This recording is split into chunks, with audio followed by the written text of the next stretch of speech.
बात रखने का अवसर दिया। मैं इस बजट का समर्थन पूरे जोरदार से करते हूँ। धन्यवाद।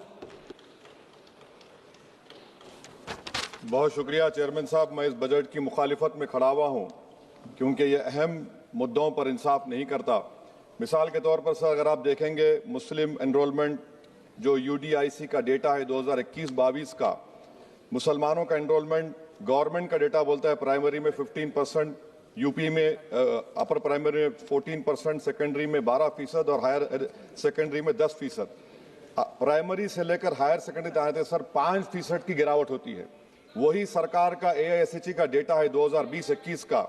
2016-17 में मुसलमान 4.87 थे एजुकेशन में, 19-20 में बढ़कर 5.45 हुए और 2021 आते आते सर वो 4.64% हो गया। यानी जहां पर मुसलमान 2019-20 में 19,21,000 पे आगे, यानी 1,79,000 की गिरावट आई। क्यों हुआ सर?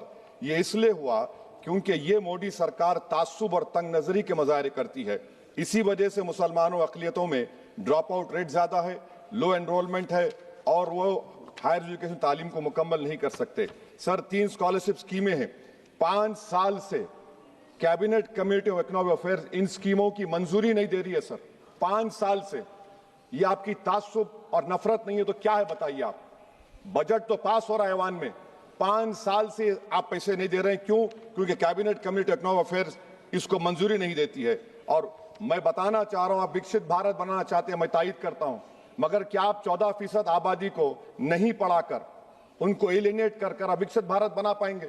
विकसित भारत उसी वक्त बनेगा सर जब मुसलमान समाजी, इक्तिसादी, तालीमी और माशी तौर पर ताकतवर होंगे। मगर अफसोस के साथ कहना पड़ा, सच्चाई है कि सरकार नहीं चाहती ये हो। सर मैं हुकूमत से पूछना चाह रहा हूं कि यूनिट कॉस्ट स्कॉलरशिप का 2007 और 8 से रिवाइज नहीं हुआ क्योंकि जो तालीम का कॉस्ट है उससे मैच नहीं कर रहा है।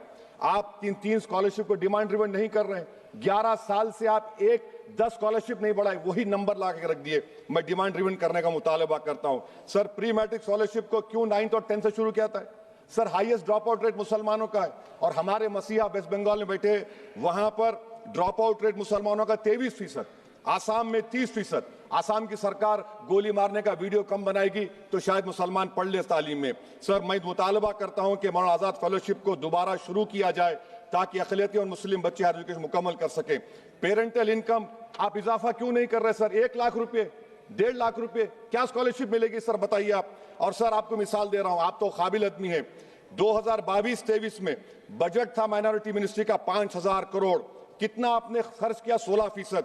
22-23 में सर बजट था 22-23-24 में 3,000 करोड़, 5% खर्च हुआ सर। 24-25 में बजट था 3,180 करोड़, 22% खर्च हुआ सर। PMJV के स्कीम है 1,914 करोड़, उसको आपने कम कर दिया 1,565 करोड़। तो मैं सरकार से मुतालबा करता हूं कि मिनिस्ट्री ऑफ माइनॉरिटी के बजट का 10,000 करोड़ कम से कम होना चाहिए। तासुबियत को खत्म करिए आपकी स्कीम में। सर दूसरी बात, इनकम टैक्स के बेनिफिट मिलती थी हमारे फौज के सिपाहियों को जो विकलांग थे, आपने इनकम टैक्स बेनिफिट छीन लिया उन लोगों को। ये कैसा इंसाफ है आपका बताइए? जो फौजी सर्विस में है, अरे प्राइम मिनिस्टर अगर एक ट्रेन की झंडी दिखाएंगे तो उससे बढ़ के पैसे खर्च होते, तो आप क्या बचा रहे? सर 11-12 साल से वजीर आजम मोदी हैं, हमारी एयरफोर्स का स्क्वाड्रन गिरकर 29 पर आ गया। 12 साल से आप प्रधानमंत्री हैं, हम एक मिड एयर रिफ्यूलर एवैक्स को नहीं बढ़ा सक रहे। पाकिस्तान के पास हमें ज्यादा एवैक्स है और ऑपरेशन सिंदूर में हमने देखा कि कितनी तकलीफ हुई। सबमरीन का शॉर्टेज है, आपको फिक्र नहीं है सर। और हम 3rd एयरक्राफ्ट कैरियर हम भूल गए। आखिर कैसे हम चाइना को इंडो पैसिफिक में रोक पाएंगे? ये देशभक्ति नहीं है सर। हमारी फौज में कमी है। क्या ये मुल्क इतना कमजोर हो गया कि हम अपनी फौज में बच्चों को भर्ती नहीं करा सकते? अग्निपथ स्कीम का रिव्यू होना चाहिए। इस ऐवान में चाइना बॉर्डर पर एक बहस होनी चाहिए। सर आप आ जाइए US ट्रेड डील पर, जो ट्रंप ने एग्जीक्यूटिव ऑर्डर 6 फरवरी का निकाला, सेक्शन 4 कोट कर रहा हूं। डायरेक्टली इनडायरेक्टली अगर हम रशिया का ऑयल लेंगे तो 25% लगा देगा। कौन है सर वो गोरी चमड़ी वाला वहां बैठकर हमको बोलने वाला? किस हमने इस मुल्क को आजाद इसलिए करवाया था कि वहां बैठकर बोलेगा मैं जिससे चाह तेल खरीदूंगा। तुम होते कौन हो? तुम मेरे माई बाप हो क्या? आप 25% लगाएंगे सर। और वर्ड क्या इस्तेमाल किया? इंडिया। यानी अब नयारा जो है, नयारा कंपनी बंद हो जाएगी और हमको मॉनिटर करेंगे आप, भारत को उस पर ओवरसाइट करेंगे। अफसोस की बात है कि सरकार खामोश है। सर 2019 में ईरान का ऑयल मत लो बोले, आपने गलती की, आपने ईरान को ऑयल नहीं लिया। तो अमेरिका ने कहा कि इराक से लो, कंपेरेबल रेट पे, कंपेरेबल रेट पे, मार्केट रेट, नॉमिनल प्राइस पे नहीं। आज यूएस कह रहा है कि मोनोपोली रेट पे लो। कहां है सर? हम क्यों कर रहे हैं? क्यों इतना गिर रहे हैं इस गोरी चमड़ी वाले के सामने? आखिर हमारी हमियत कहां है सर? और एक बात बता रहा हूं सर, ये यूएस ट्रेड डील से European 2 minute sir, European union की ट्रीटी से हमारा पीएलआई का पूरा असर पड़ेगा, क्योंकि आपने टैरिफ गिरा दिया। आपने टैरिफ गिरा दिया मेडिकल डिवाइसेस पर, आपने टैरिफ गिरा दिया सोफिस्टिकेटेड मशीनरी पर, तो यूएस इंडस्ट्रियल गुड्स आएंगे, तो डीइंडस्ट्रियलाइजेशन का खतरा है इस मुल्क में। Sir, you are be signing a free trade agreement और a force purchase order. Sir, Bangladesh से यूएस ने कह दिया कि हमसे कॉटन खरीदो, 0 टैरिफ। सर, भिवंडी, मालेगांव, बनारस के पावरलूम का क्या होगा? 70% रॉ कॉटन हम देता बांग्लादेश को। सर, एमएचए का बजट 5.7 बढ़ गया, डिफेंस का 15.99। मैं सरकार से मुतालबा करता हूं कि वेनेजुएला में जो हुआ, आप एक ऑपरेशन इंसाफ करिए। ऑपरेशन इंसाफ के तहत हाफिज सईद, मसूद अजहर, लखवी को घुस के लाइए भारत में, तभी इंसाफ होगा सर।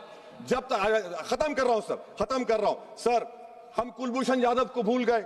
वो कुलभूषण यादव जिसको आईसीजे में रुकाया, आखिर हम कब लेके आएंगे कुलभूषण यादव को? वजीर आजम इजराइल को जा रहे हैं, मैं उनसे ये मुतालबा करता हूं कि वो गाजा को जाएं, 15 मिनट जाकर देखें, 60,000 फलस्तीनियों खत्म कर दिया गया। और नेतन्याहू पर आईसीजे का अरेस्ट वारंट है, आईसीसी का, और आईसीजे में केस चल रहा है सर। तो मैं आपसे मुतालबा करता हूं कि वजीर आजम गाजा के बारे में देखें। मैं ज़ायनिज़्म मुर्दाबाद बोलता हूं, भारत जिंदाबाद। और ये सरकार तेलंगाना से नाइंसाफी कर रही है, कुछ नहीं दे रही है। बहुत बहुत शुक्रिया सर। बी सेल्वराज जी பேரவை தலைவர் அவர்களுக்கு வணக்கம். பொருளாதார